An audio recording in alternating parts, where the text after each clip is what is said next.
Tonight on the very special Fast podcast, we're going to have Mark from the Facebook Sur Ron Owners is going to be here, and we're going to interview him, and we're going to tell him some special surprises about some new upgrades coming out for the Sur Ron, including the belt drive and amped up controllers. Let's get at it.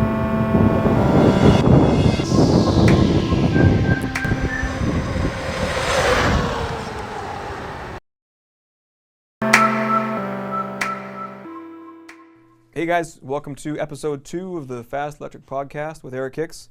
Of course, tonight we have HIcks himself from Unicycle, and we have a special guest, Mark Kitaoka, also known as Mark Sasaki, for those of you in the Sur Ron Facebook group. So we're happy to have Mark, and we're going to discuss the Sur Ron motorcycle tonight and how it kind of rose to fame, and how Mark's been involved since, and what he's done for Luna with that. All right, and we got, not forget, Matt Richards. Thanks for coming. He's the founder with me of Fast Electric Bike and big in the electric bike scene, huge hobbyist, loves riding. Mark as well. Mark, why don't you tell us how you got started in electric bikes, how you got interested, and how you ended up going away from electric bikes and going to a Sur Ron. Okay. Well, I originally looked at the flex bikes. Oh, wow. But I decided against doing a crowdsourcing thing because I'd been burned by a couple smaller crowdsourcing things in the past. I wish I had talked to you before I jumped into it. Yeah, and I didn't want to, fork over $1,500 or whatever it was. So I started looking at this bike called the Pneumatic. It was manufactured somewhere in the European Union. They wanted 8,500 euros for it. I was pretty convinced that it would probably be the bike for me. But again, I decided, this vaporware crowdfunding thing wasn't for me. So I opted not to do that. I have no idea to this day how I came upon Luna. I can't remember how I came upon Sur Ron. But I did, and I kept reading about it thinking, do I really want to buy something for $3,500 that's manufactured in China that I really don't know anything about? But what convinced me, because since I live in San Francisco, it's not a very expensive flight to come down to El Segundo to check out the bike. But after I saw Kyle, who's the guy that did the video for you guys, the teardown? I think that might have Jackson. been... That was Jackson's video. video. Oh, Jackson. It was Jackson. Yeah. So I watched that video. And he seemed like a really straightforward guy. And as he did shots of the frame and the welds and all that, I decided, well, I'm going to save the $400 it would cost me to fly down here, rent a car, do all that, and check it out. I just order the bike. Here's a shot of the video here that he's referring to. Yeah. Ironically, I remember it was Luke and Jackson. We saw this bike. We got a sample of it early on, and I was trying to decide if we were going to go with this, investment of. We've never brought in a container of bikes before from China, and this guy and Luke tore the bike apart literally. Like, we took the battery apart, the motor apart, everything. It was really tearing the battery apart that made us think, oh my gosh, it's like a $2,000 battery pack. There's nothing like this anywhere that you can buy for under $2,000. And the bike wasn't much more than that, so it's crazy, right? Yeah. Oh my God. I mean, what he's saying right now, it's just like the quality of the tooling. It's something that, with electric bike products, that they'll look like, hey, we're trying to beat Pedigo or something, This product, or we're trying to beat stealth bikes or something. This bike looks like they're going after Honda. Like, it's like maybe I would say even a step above zero in terms of build quality and everything. It's for that, for the money, it's just insanely good. And we decided on the spot that, man, this thing's going to change the market, and we need to have a part of that. So back to your intro to the bike. So you saw the video with Jackson. Yep. What happened from there? I decided to put $3,500 on my credit card. Just like many of us have done. And then while I was waiting for the bike, I saw your videos about putting the bike together and some other things. And what struck me was here was, at least on video, another guy who seemed honest to me, just like Jackson. And then, of course, your daughter, Macy, running around while you're explaining it. I fell in love with Macy a lot more than you. But that also convinced me that it was a good bike. So, like I said, I put the $3,500. I waited. I think I placed my order in April, Eric, and I ended up getting the bike in June. Right. And when it arrived, I put it together and I looked at the welds and the captured fasteners instead of just loose nuts at the end of a bolt. That's right. And I was fucking impressed. Yeah. Because I've worked on Suzuki, Kawasaki, Yamaha, and Honda motorcycles. And it's Honda quality. Yeah. The welds were great. The way the frame was extruded, all that. It was truly what Jackson had said. That's right.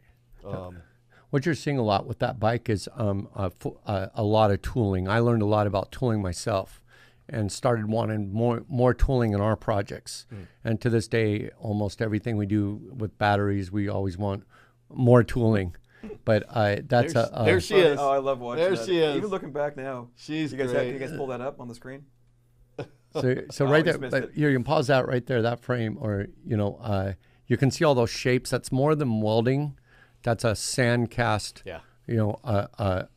shape that's really expensive to do for tooling wise. But once you have the tooling paid, it's not so bad. And there's so many custom parts on that bike, and it blew us all away, like quality wise. Yeah. And you know how everybody like stresses out which fork it has or whatever. Man, in the electric bike scene, we're used to getting $20 forks. And you say front suspension. Nobody has name brand forks like RST or D&M or what's the other one, Fast Ace. You never see that on a bike under $6,000.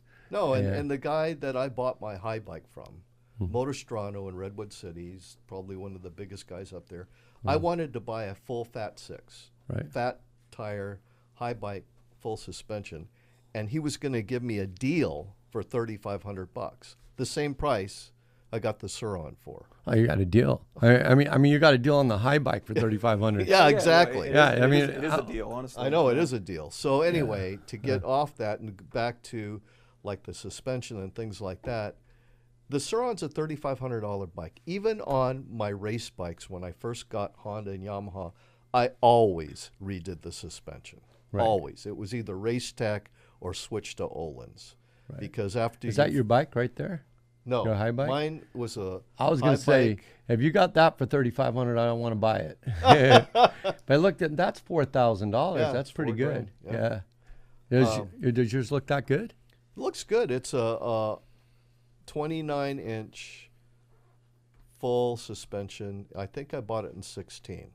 That's when I bought my Haibike. No, now there's your beautiful Sur Ron right there, and you've got a beautiful Haibike. They're both beautiful machines. Yeah. Now, when people ask me about, what I like better or whatever, I always think they're just completely different. Yeah. But how often do you ride the Haibike and how often do you ride the Sur Ron? I ride the Haibike about 40% of the time and the Sur Ron 60% of the time. Yes. So I still ride my Haibike. I still like having to pedal and do things like that. Right. Getting exercise? Yeah, getting exercise. Yeah. I pedal my Sur Ron so I can ride on bike paths to get to the you put the pedal kit on that thing? Absolutely. Oh I ordered the pedal kit. And I will tell you this, if you had not offered the pedal kit, I wouldn't have bought the bike. Really? Nope.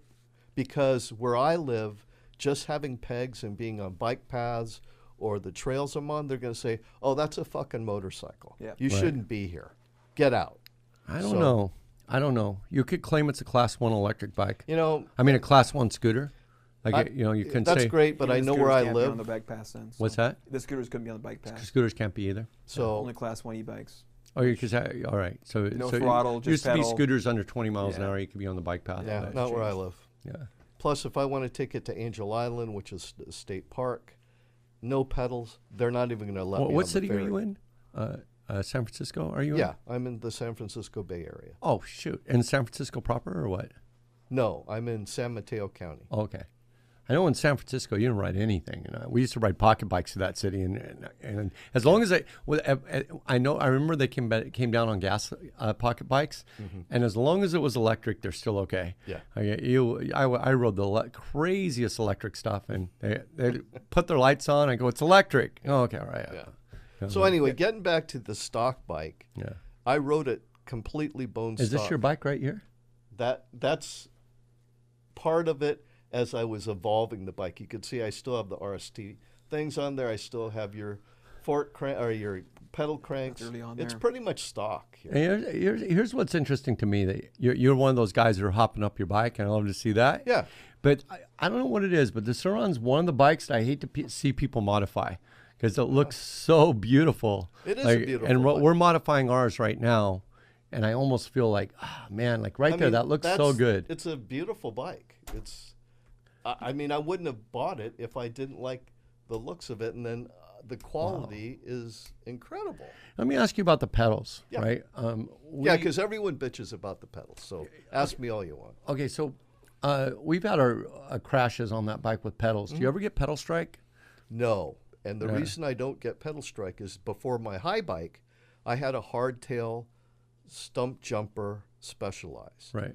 And I got one pedal strike on that on a trail, and I knew to never do that Learned your again. lesson, yeah. I learned my lesson. Do you ever think about this, since you have both? You know, you have well, both of them have pedals actually, but I think about this a lot. Like, do you wish your Haibike had a throttle so that you could avoid pedal strike situations, like No. when you're climbing or whatever? Or you just get used to it? No. When, I don't wish for my Haibike to have a pedal or a throttle. right. I just don't. And when I watch mountain bikers like at Red Bull Rampage doing crazy downhill shit with pedals, I think, you know what? I'm not going to be a fucking princess. I understand why people want pegs only, and that's great. Mm-hmm. But for where I ride and what I want to do, I used to switch between pedals and pegs when I Right. got to where, now I don't. I just leave the pedals on, and I've learned to adapt to it. So to each their own. Thing about the pedal kit, for you guys that don't know, we're looking at it right now. This is really a Fox. What do you got? Is that the right word? Fox pedals kit? Like, it's really, the pedals are like, how many millimeters You mean long? a faux? A faux. A faux So pedal it's kit, it's yeah. a pedal Fox. It's a cosmetic pedal kit. Yeah. It really is hard. Like, have you ever run on a charge and tried to pedal home? No, but just recently I decided to try and pedal to see how fast I could go. Right. And pedaling my ass off for about 50 yards, I got to 4 miles an hour. GPS, 4 miles an hour. Right. And then I got off and walked the bike. I Right. could go 5 miles an hour. And it was a whole lot easier to walk the That's bike. right. That's what So I the think. pedals, anyone expecting to buy a Sur Ron with a pedal kit and think, It's oh, just- wow, it can be pedal, that's bullshit. It's just to have fake pedals. Yeah. So you almost need to just have the rod and the fake pedals just going through the center of the Yeah, frame, the right? problem with We've that, tried that. though. I tried that. Yeah. I couldn't get it to work to my satisfaction. No. So I have a pedal kit. Why am I trying to reinvent the wheel? Well, let me tell you what we're going through right now with Sur Ron, because Sur Ron, like a lot of these companies, are moving targets, and Sur Ron listens to certain dealers a lot, and they'll try to change things. And there was a lot of changes that just confused everybody. And I had a lecture with Sur Ron when they were here. It's just stick with one bike for the year. You know, we don't need it. But look, if you go back to that one picture, Sur Ron did something really strange with the pedal kit. If you go back to it, to his bike with the pedals, is that you see the sprocket on your back? That's what, like 45? 48. Did you change it with the one that came with the pedal kit? No. The ones that come with the pedal kit now are 25. And the reason why is that somebody told them, complained about the pedal cadence, so they try to correct it by making this incredibly high gear ratio. So now They made it smaller? Yeah. 25. Oh, Yeah. well, that's impossible then. You might Yeah. get 2 miles an hour. No. No, it You makes the could bike a actually lot go faster. You could go faster. So Wait a second. the smaller pedal, when you look at the pedal kit video from China of the guy putting the pedal kit on, he's got a sprocket that probably in diameter is 4 inches. If it's the driven sprocket, which is the pedals connected to, the smaller the sprocket, the slower. No, the bike but should go. everything's backwards on the pedal kit. Changes everything because it's using a jack shaft. I understand. And they did a lot of engineering on it. It's stupid. And I think Sur Ron's a company that tries. They're a new company and they're listening to too many people. For example, they're trying to homogenize it or whatever. Homologate it. Which is ridiculous. It's never going to be street legal. No. And Matt was one of the first people who went out and just go to the DMV and register it as a moped. I have a moped plate as well. Yeah, but here's the thing: is I think this is Matt's assembly guide right here. Or no, No, this is Chinese. This is a pedal Yeah, kit but install. man, Okay. we're having to deal with that right now. So we're going, okay, everybody's upset. They got the pellet kit because they really changed gearing. You know, so well, you know what? We'll just make a bigger sprocket because we could just make one right here. Oh yeah, but it's harder than that because now we have to lengthen the chain so they provide the right amount of chain. So you know, it's a big headache. But in my mind, just when it comes to legality and everything, I'm always believed in. There's two ways to do it. It can be like you, kind of fly under the radar and obey all the rules. You know, put a plate on it, or you know. But I'm like a civil disobedient, and I think, hey, it's an electric, and you know, I'm going to ride it. I'm going to try to get a ticket, and you know, I've never got a ticket on anything. You know, and you know, I've lived in the Bay Area. I've lived out here. You know, we've done crazy things on them. We don't ride like assholes. Yeah. And you know, I would like, you know, in the end, it's going to be just a ticket. It's not going to be go on your driving record. Yeah. Not going to be a. You're not going to prison. They're not going to confiscate your bike. Yeah. If you hear stories of New York, you know, there's more electric bikes per capita in New York than probably any other city outside of Seattle or, you know, Oregon, something, you know. More electric bikes than anywhere, and they got a no electric bikes allowed. And the reason they have that is just to keep people from, you know, just really taking advantage. So if you take your Sur Ron and you ride it in a place like, let's say, a recreational trail with other mountain bike riders, I think, you know, people are going to get mad, and they want to keep that from happening and have laws to give tickets to people who do that. But if, Those guys try to get mad if you're on even like a Levo. That's Yep. totally stealth, low Yep. power. I get comments on my Levo even still. because you know, a lot of them have had bad experiences with guys just doing, like I was reading on some posts where guys get a big kick out of passing people on those paths, and these guys who are really working to be in this shape, and then have some guy just fly past them on some Walmart bike. You know, it's all clattery. I would kind of be, you know, They're butthurt because they got passed because they're in shape. you know, I've always believed that I've always stayed clear of mountain bike riders, and you know, there's a lot of good single tracks in the Bay Area. There are. David. And you know, at one point I had an Optibike, and the Optibike isn't super fast or anything, but it makes a lot of noise, and I would rather be in something that's silent than be something that's that noisy. It was just obnoxious. And this was way before even people knew what electric bikes were, but the thing was so loud, you know, I had to get rid of it because, you know, you'd be in this quiet, you know, wildernessy area, and you're, and, you know, it just didn't seem right when you do single track in Marin. And the other thing is people aren't expecting a bicycle to be coming up the trails that fast. You know, it really does become a safety thing, you know, like because, you know, a surron can fly up a mountain as fast as some people can ride down it. Yeah. And you're not expecting that. So you can go around a blind corner, you know, all kinds of. So I don't know. I think that people should use a lot of common sense where they ride their bikes. Amen to that. One of the things I see or hear people talk about all the time is avoiding police and things like that.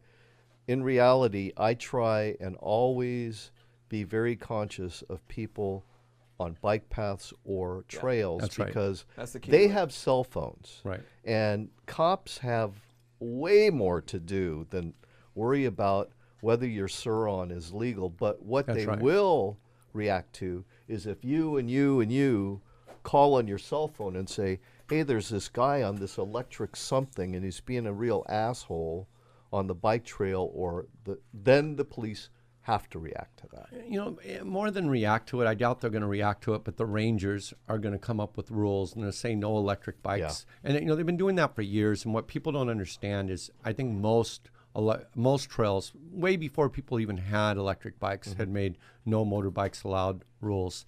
And what it's always meant is that ride with a lot of common sense and a lot of stealth, and they won't sweat you. Yep. So like we did a big, Ashley can pull it up, electric bike paradise video, and we did this in Marin in Malibu Hills on a crowded Saturday with like rangers all over the place. And we were doing some really fast cuts and had some fast bikes there. But we used a lot of common sense. We'd wait till nobody was around. We had lookouts, everything else. The park rangers at one point came up and took turns riding our bikes. But we're being super considerate, trying not, you know, to draw too much attention to ourselves, not pass, you know, mountain bike riders. I think that, for example, if you see a road biker and he's on a racing bike going across the Golden Gate Bridge 30 miles an hour, go flying past him, clown pedaling. It used to be funny because they didn't know you were on an electric bike, but nowadays you're not fooling anybody. Yeah. And I don't know. I have respect for the guys who are in shape and can do those kind of things on their bikes. So I've got a question. We've talked to Mark about how he got started. I have never asked you, Eric, how did you guys get started with Sur Ron? How did you find Sur Ron? What made you say, hey, we got to be the dealership for the U.S.? What kind of got you guys hooked up from day one, and how did you become the biggest Sur Ron seller in the world now? Well, I told the story earlier a little bit, is that we got a sample bike.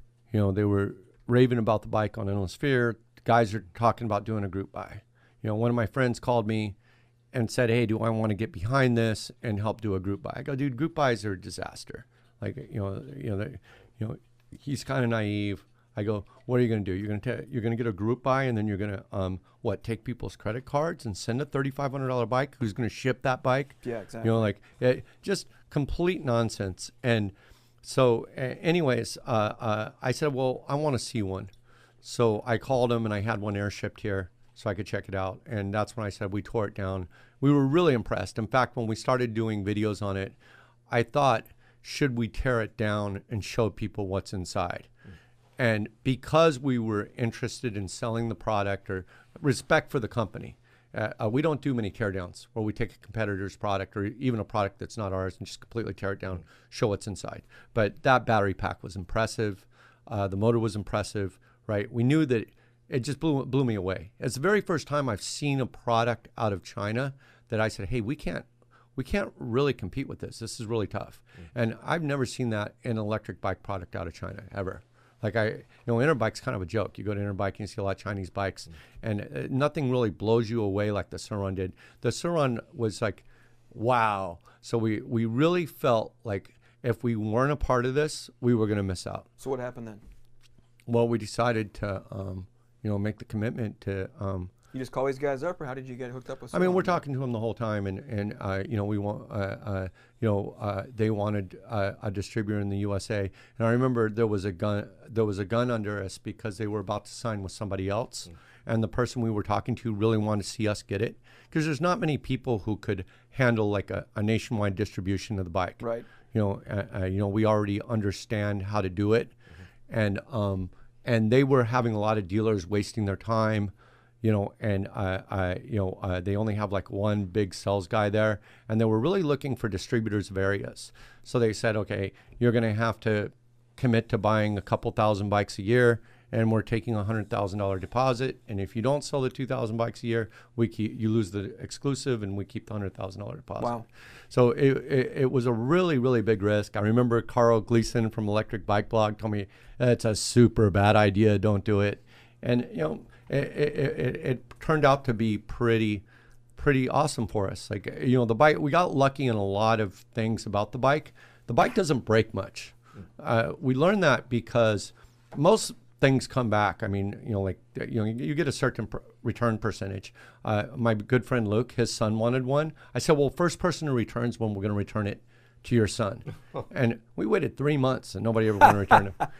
That's fantastic, though. It worked out great for us. Yeah. How you said it took you a couple months for you to get your bike. I think that was last year or something. We were sold out before the containers got here. Yeah. So it was kind of a great, almost like a crowdfunding campaign, but we had paid for the bikes. We're waiting for them to come. They ended up, there was a lot of good and bad. It took like 3 or 4 months after they got our money for the bikes to get here. It was murder. So it really hurt us in terms of our own bikes, our own products, because we can't do that with they're sitting on a ton of our money for 4 months, and we're still feeling that. Like half of our resources go to buying Sur Ron bikes, and it's a great product, it's a great brand, but we decided not to put our name on it and sell it as a Sur Ron. So, Mark.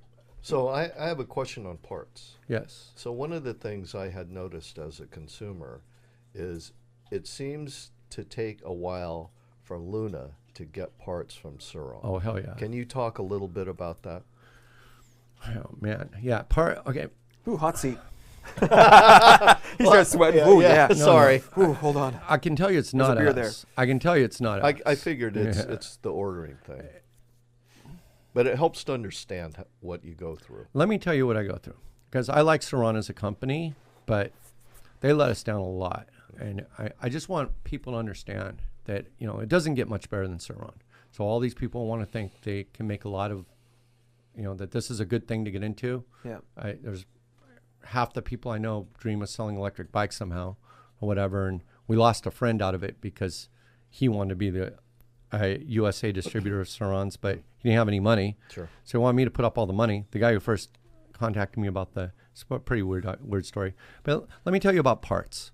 Okay, we have about 9 Sur Rons that we were dynoing next door. All 9 of them aren't running, right? When we go over there because we're stripping parts off of them for customers, right? Now, we've had orders in for parts for Sur Ron for months, 4, 5 months. They don't care about parts. Like, you know what I mean? It's not, they want to send us, they're anxious to send us a container of bikes, but they're not, you know, and I'm complaining, hey, we need X controllers, we need this, we need that. They send us one batch of X controllers that has regen, and then the next generation of bikes don't have regen. And then, you know, hey, we need more X controllers. We want more pedal kits. We want more this or that. And we have a whole list of parts we need. So when they came on to their Chinese New Year, when's Chinese New Year? About December or something? For some reason, they just put a container of parts on the water. And it just felt like they just sent us everything that they just had sitting around the warehouse. They sent us 200 supermoto kits, 200 of them. Holy right, crap. that we didn't order. And yeah, things got really out of line. So what's the expectation? You pay for them?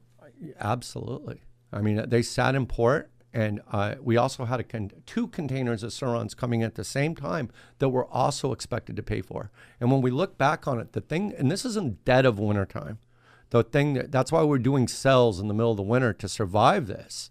And we literally ran out of space. Like, you know, imagine a whole container of parts, and they're not the parts we needed. Yeah. And this has been an ongoing thing. And usually it's much better that you can say, hey, I need this part. Like they were here for what, a month?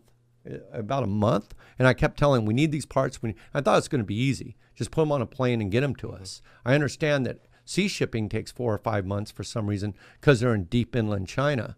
But as I got to know the company better and better, I started to understand that this is kind of a different kind of company than Bafang or other Chinese companies we've dealt with. Now, they're very progressive, right? And this is, I haven't said any of this publicly, but we believe that Sur Ron is more of an engineering company. That's a group of engineers, and they're not a factory. And, you know, mostly they get those bikes built by a motorcycle factory, and it's very hard for them to get parts. You know, so really what happens to us is when we need to get parts for a customer to keep a bike from coming back, we have to take it off a brand new bike, or we have to source our own parts. And it starts to become where we're putting a lot of work into a product that's not ours. You know, like I'd prefer if we're going to make custom parts, right now we're making belt drives because it's hard for us to get, you know, chains or whatever. The biggest pain in the ass is this new O-ring chain. Because just when we had chains figured out, they changed to O-ring chains. Mm-hmm. So, for example, it's not as easy to change links on an O-ring chain to do different size sprockets. Right. And when somebody gets a pedal kit, you have to worry, do they, you know, like it just makes it more complicated. So it's a reason why, as a dealer, why you want to buy directly from us and why you're glad that we're here doing that. Because I don't know many dealers who just take apart a bike, a $3,500 bike or a $4,000 bike, and take a kickstand off of it and take a chain off of it and take you know, the back seat off of it, and pretty soon we got 9 bikes that aren't running. Yeah. And that's the stuff most people don't see that you guys do in the background. That's pretty admirable, because otherwise they'd be like, you're screwed. It's a product that you can't get support or parts for. What do? You sit on it. That's exactly right. So I mean, and you know, we hear this, you know, like people say, you know, like Sur Ron is saying they got a 2-year warranty. Warranty is the biggest BS in the world when it comes to it's only as good as the service and the electric provider, bike. Yeah. It's like Bafang says they have a 2-year warranty. We haven't been able to get replacement parts from Bafang ever. You know what I mean? And that's us giving them millions of dollars They're a trying year. to outlast you 2 years then. And then Warranty is just like, you know, like this is why I think warranties for companies that haven't proven themselves, that people know we stand behind our products. But like if you have, let's say a Sur Ron part goes bad that's defective, we replace parts that aren't even defective, but we don't want to sit here and argue you probably did something wrong. We don't want to be those guys, because I've never been able to get warranty replacement parts from anyone as a hobbyist. Like, no matter how much money I gave the company, and I can't remember the last time we got something for free from China for a warranty replacement, buying large quantities of this stuff. So I got one quick story about warranty that's pretty funny. We just bought we got in a really expensive printing machine, and we spent $10,000 on the machine, and the heads are like $1,500, and we've spent like $4,000 or $5,000 in parts just trying to get it working initially. So anyways, the head's definitely broken. Professor figured that out. That's Professor over there. Thanks, Professor.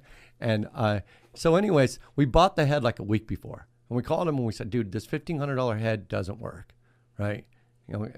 Can you send us another one? And you send it back. They go, no. No warranty on head. Because company don't offer us warranty, so you don't get warranty. And it's like, it doesn't get any worse than that you get it dead on arrival, and you have to, and you get no support at all. Yeah, and it's like Sur Ron is very, very difficult to order parts from, and you're talking 4 to 6 month lead. But the funniest thing was when we got an entire container. Now imagine, everybody tells me about this. They also sent a container of bikes we didn't order, because now we got credit with them. Imagine we got to come up with $150,000 for this and $400,000 for the container in the dead of wintertime. And it almost destroyed us. Yeah. And so you know what happens? The containers sit in port, and you start tacking up $300 a day in storage cost, right? $300 a day. $300 a day. Cost. Welcome to doing business, and like this is what we deal with regularly. At the same time, Bafang sent us a container we didn't order. They sent us duplicate containers. How do you do that? They said, and anyways, so we're going through this all at once, and it was really the parts that threw us off the edge, because we go, you know what, we need those parts. We came up with the money for the parts first, because we felt we need to stop stripping bikes. So we got because you can't sell those bikes. Exactly. A number of the batteries have been bad. We had to test every battery before we send it out, and like two out of 10 batteries are bad. Those batteries cost us $1,000 each. We're not. They haven't sent us a single replacement battery yet. God. Yeah.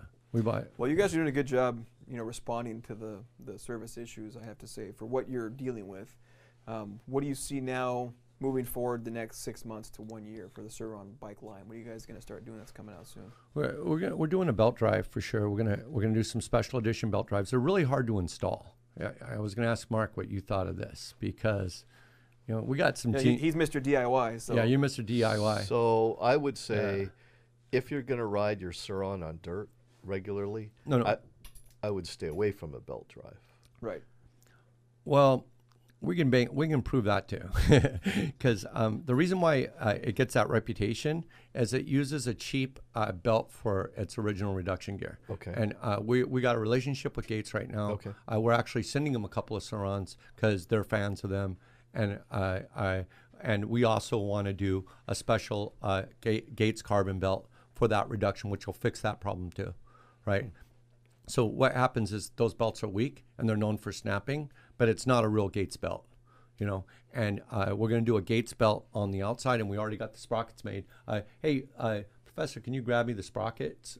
One's there and one's there. I'll show you the sprockets before anybody else in the world sees them, right? But anyways, the belt drive is really interesting. And we know it'll take the power because this is the same belt that was used earlier on a Zero motorcycle, an earlier Zero motorcycle. Okay. So we decided to go with that belt. So we know, no doubt about it, if it takes 100 horsepower, it'll take whatever you can throw at it. Yeah. It does run quieter. We have one you can drive right now. And anyways, but the problem is, this is what I want to ask you about. It's hard as hell to put on. How much of a do-it-yourselfer are you? I've done a lot to my Sur Ron. Okay, here you go. Have you ever cut into your frame? No. Okay, so you're going to have to hacksaw your frame. Is that piece art? You're going to have to cut a piece of the frame off to get the belt to go on. How do you feel about that? I don't like that. That's what I think. That's was way Show way parts of the beyond camera here. my do-it-yourself. And those aren't 3D printed belts like on the video I saw on YouTube that some guy in Europe has. Those are real metal sprockets. So, but so yeah, you're gonna have to, and they don't tell you that part, but you gotta hack into the frame, right? You gotta cut off, where where your pedal kit mounts to. Yeah. So what we're gonna do is we're gonna offer a kit where you can bolt it back together, but it's like, okay, it's gonna be no problem, right? Well, we installed that belt kit, I think just this last weekend, we installed it. Man, Jackson, who is like, Jackson's the guy on the videos. Yeah. Dude, if he says something is, it's not that hard, but it's pretty hard, it's just fucking hard. You know what I mean? And he goes, it took him like 20 minutes. So he said it'd take a normal guy like an hour. And I'm like, A normal guy. I go, man, I'm going to try it myself. Because, with belts, I got this joke about belt drives because we're thinking about going to belt drives on a lot of our bicycles, on our high-end bicycles as well, like the Apollo and the Apex. But I've played with belt drives. I've dreamed of belt drives. But one thing I've always said about belt drives, let's say we all had belt drives on our bicycles, we'd all be trying to figure out a way to convert them to chains. You know what I mean? But in the case of the Sur Ron, it's really, really nice. You would like it because it makes it 10 times more stealth. It really does quieten it down. Yeah, have you seen it yet, Matt? I haven't seen one. It'll blow you service. guys away. I'd love to try it. And not only that, you guys got a special treats on Haibike. Sweet. So it does 70 miles an hour and it's quiet. So we figured Mark's game. Look at that. He's excited. The what? So I said Mark's excited. Look at him. He's like, yeah. I don't know if I'd like to go 70 consistently on a Sur Ron, but we'll see. That's the biggest problem. We've been doing it for a while, and we understand it. Me and Jackson were having a big talk about it today, and we know all the problems with it, and I don't know if people want to hack up their bike. For example, I think, do we really want to sell these kits to the public, or do we want to install them here on bikes? If we install them here, we're pretty confident we're going to send them a good bike without fucking it up. What's your plan for the first set of belt drive bikes? It's going to go on these first special edition bikes, and then we're going to see how happy these guys are. But I think the bike is so beautiful as it is. I think that's our 70 mile an hour. That's your hot rodded one. Yeah, that one does so that does 90 miles an hour. And in a way, we thought that was going to change all of motorsports. That's a zero there, yeah. And so that's when we're racing a zero. And it's a 120-pound bike, and it's doing a clear 30 horsepower. And I guess there's some guys who say they're doing it. It's much, much harder than you think because, we still get controller faults a lot. And controller faults for us, it takes a lot of the rollability out. When we did get our dyno, we were able to really get it tuned. So with the 4000 right now, we're pretty happy. But how do you feel about removing your wiring harness and rewiring the bike? Are you happy with any of that? Plug and play though, right? The new one? Well, we're making it plug and play, and that's a lot of extra work. Yeah, it is. So my expertise is all in internal combustion engine racing. Right. So my knowledge of electronics is very low. Right. My knowledge about suspension, brakes, and all the other stuff is pretty high. So that's what I focus on. But you did the X-Contour swap yourself. Yes, I did. It very similar. If Eric can make it plug and play, it's going to be very similar. I could do that. Yeah. What I'm saying is that when you take a perfectly great bike, it's like kind of when it's hard to it's like if you Frankenstein take, it, it's a really excellent bike. It is. I don't think there's even much of a difference between the X controller and the regular bike. I think that's people. I think this is a new phenomenon that people get crazy about little details and they go nuts about it. Yep. They go, oh yeah, now we can actually reprogram all the X's now. People can send them in, and we can, for a charge, we can reflash it and give them the variable region not the region where it drags, right? But there's people out there who have it and hate it. I want the region that doesn't drag. Yeah. It's like I want a free will. Like I love the idea of free wheeling. Yeah, I know. And Sur Ron's afraid of selling bikes with regen because a lot of the original problems they had with the X bike were regen faults. And in fact, when we're testing with ASIs, regen is a lot of the reasons for the faults we're getting. It's actually really complicated to get regen to work right. And then you have battery company telling Sur Ron that it's dangerous because somebody's going to be at the top of a mountain with a full charge, and they're going to go down and use regen, and that power doesn't have anywhere to go. Like it has to go into the battery. It just doesn't disappear, or something that in the BMS has to tell the regen to stop, and then you don't have brakes anymore. Well, you still have brakes, luckily, in the Sur Ron, though. So. Yeah. And that's the other thing. I think some of the most basic modifications, this is what I like to ask you, because, a lot of times, well, I'm banned from Illinois Sphere, so I can't go on that 300-page group. I never go on that group, so. But there's a lot of misinformation on there. But people didn't you put $3,000 forks on your bike? I don't know why people call them $3,000 forks. You put Olin forks, right? No, I put Dorado, Manitou forks. Oh, okay. Somebody put $3,000 forks on it. I don't know who that is. Wait, what's your rear fork? My rear shock is an Öhlins. Oh my God, Öhlins are the best. Yeah, we were drilling. So because I've road raced and it was only Öhlins. How does that bike feel now? So today when I was at Matt's, I was able to sit on and ride a stock Sur Ron with stock suspension. He forgot how much it sucked. It sucks. Compared to his stuff. Compared to mine now, it absolutely Olin sucks. is absolutely insanely better than everything else. Well, the only reason I went with Öhlins is because... Oh, there it is, yeah. How much did that fork cost you? Not a fork, it's a shock. Okay, I'm sorry. On eBay, I got it for $379. Oh, wow. But isn't that like a $2,000 fork or something? No. A $2,000 shock? I'm sorry. No. If you buy that shock without a spring, a 10.5-inch brand new is $800. Wow. You'd have to add another $100 for the spring. Wow. And then you'd have to put the spring on. So, with tax and shipping, it's about $1,000. So for less than half that price, to me, it was worth it. The thing is, that's a 9.5-inch shock. The OEM is 10.5.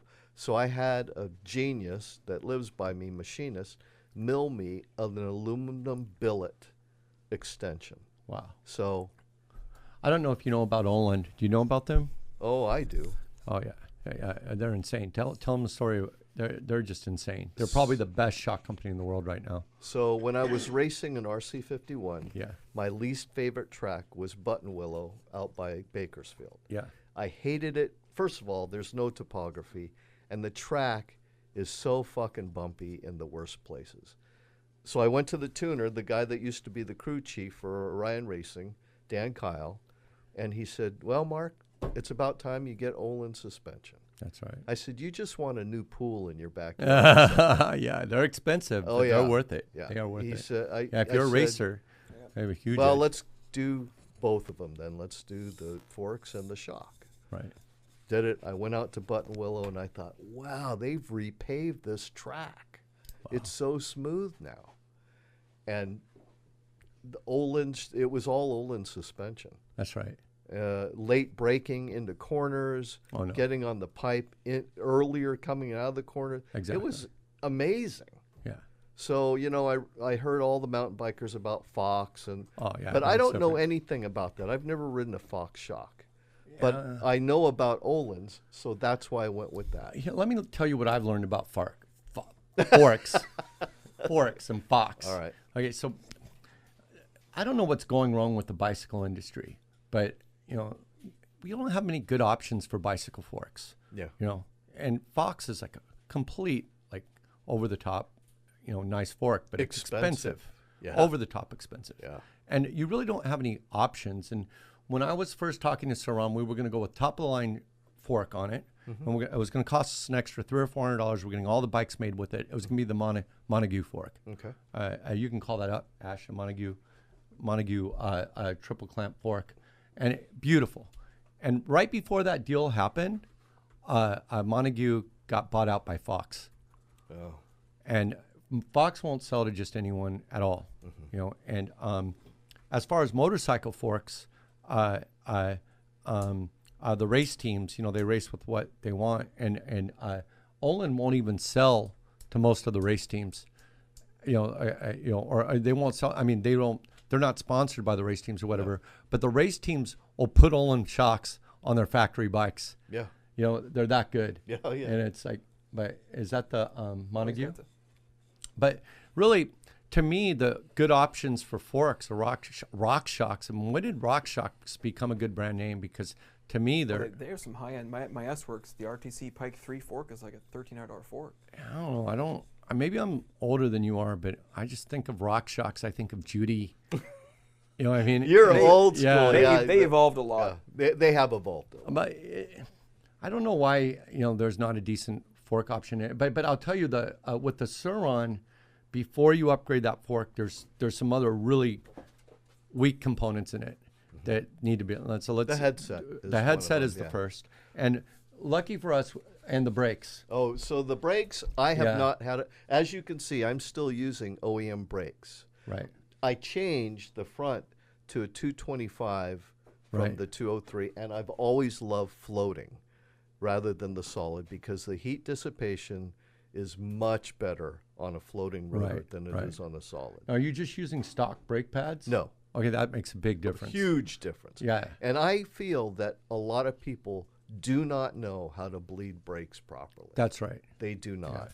Yeah. And most people want brakes. They feel they get an initial grab because they feel it's powerful. My deal is I want a powerful brake that has great modulation. Right. Because in racing, and I'm not racing anymore, but you get spoiled with suspension and brakes.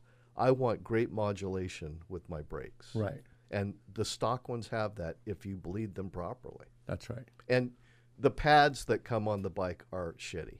That's right. But any aftermarket pad is a huge improvement. Okay, this is what gets me about brakes. This is my pet peeve. Okay. I'd be interested what Matt thinks about this. So these are bicycle brakes on the Sur Ron. Yep. All right.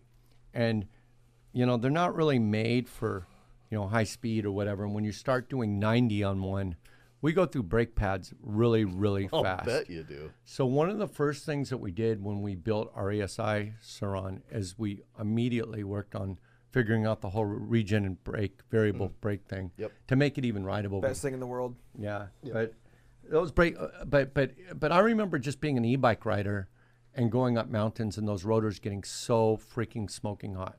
I remember Josh Professor burning his finger on a caliper once. Well, that's normal. They get really hot. Yeah. But okay, so they got those technologies and brake pads, like that I believe in. But when I think about it, I haven't really tested them. And I'm a big fan of HIcks for Shimano. Have you heard of them? Nope. Okay, they're rotors that are made with the special technology of they use multiple layers of aluminum, really good cooling, and they can cost upwards like $80-90 each. But you get the cooling of motorcycle brakes with those and good pads, apparently. But when I go to research this, because I have one friend who rode 60-mile-an-hour bikes, and I rode with them, and brakes were never a problem. We're riding up and down the mountains, never had to think about brake pads in 10 or 15 rides. But, I researched it online. Nobody's ever tested it. Like, how hard could it be, for Shimano to do a comparison between theirs and the competitors? So there it is. And that's something that haunts me. I want, off and on, we've supplied HIcks. It's really hard to get because Shimano doesn't, it's hard to buy, even from quality bike parts, they're like $50-60. And do they make, that's a spline? Yeah, they make this interlocks too. They do, okay. Yeah, I have some coming. I always order them from time to time. And now that we have a dyno, I really want to test them. It's super easy to test, and just compare them, with a heat gun and see, but how well they hold up. And what's the difference between brake pads? But I think the difference is immense. And how come maybe you can answer this. Why in the bike industry that's so geeky about every single component, why isn't there any real testing on brakes and pads? That's a good question. I never see. Let's take it upon ourselves to do that. Yeah. Seriously. And he saw the hills near my house today up in the neighborhood. It's just up and down crazy steep hills. And it's when I was borrowing the scooter to test the old scooters you had, it was rough on those hills because those little brakes and those tiny wheels were getting so hot. It's a heavy scooter with tons of power and no regen braking. Those little brakes were struggling because it was such crazy hills. I just remembered a funny story. We had that Flex of yours. Yep. And we had to, when we did that hill race against our bikes, right? So we managed to get to the top by pedaling it. Ashley had to pedal to the top. Why'd you make Ashley do that? Because none of us could get to the top. Like it really, you needed to be in shape and you needed to be a jockey, 100 pounds. Yeah. We were trying to race it up the hill, and to save base with flex, we got our best shape rider, 100 pounds, got her right up. But you know what? Coming down, we completely roasted the brakes in one ride. One ride down a hill. It's a basic of a bike that if it can climb a hill, the brakes have to be good enough to come down. Absolutely. But do you notice they don't talk about what brake pads and the rotors that go. They only talk about the size. Yeah. But with electric bikes, it's almost like a different thing. Maybe you need some thicker caliper or something. Like, who cares about 20 extra grams or something? It's a whole different ball game with electric bikes. So what I've turned to now are the guys that build motopeds, gas-powered mopeds. And they use motorcycle brakes, right? No, but they don't. Some guys are crazy and go with twin discs up front, which you may have to do on a 90-mile-an-hour Sur Ron. Right. But they are pretty innovative. That's us racing motorcycles against the flex. That's the day we took it out. That's the day we took it out, and we took it out with our big boys. We were racing that bike. It was so much fun, and clocking it and stuff. Anyway. That's great. So real quick wrap up on the brakes. What were you going to say about the motoped groups have some pretty innovative stuff that fits the Sur Ron much better than. And look at her trucking on that thing. Look how fast she is. Bicycles. You guys see it? See how fast Ashley is. Imagine that. That's full throttle too. That's our jockey right there. We're ready to win some So we'll bikers. take it upon ourselves to do some brake testing in the coming months, and I think you guys are going to see more from us on that. Eric, 2 quick questions then before we wrap up. We're almost at an hour now. Wow. The special edition Sur Ron coming out, what can you tell us about it? What can you kind of leak out now before you officially announce it? Anything you want to share? You don't have to if you don't want to. If you want to keep it a surprise. I mean, we've been working on it for a while. We could release it. I don't want people to. The Sur Ron's a great deal. I don't know. We're gonna. I can say that when we first offer it, we're gonna do it on just 10 bikes or 20 bikes or so as a test pilot. Mm-hmm. We're gonna sell it to people we know. I don't want to sell it to any of these.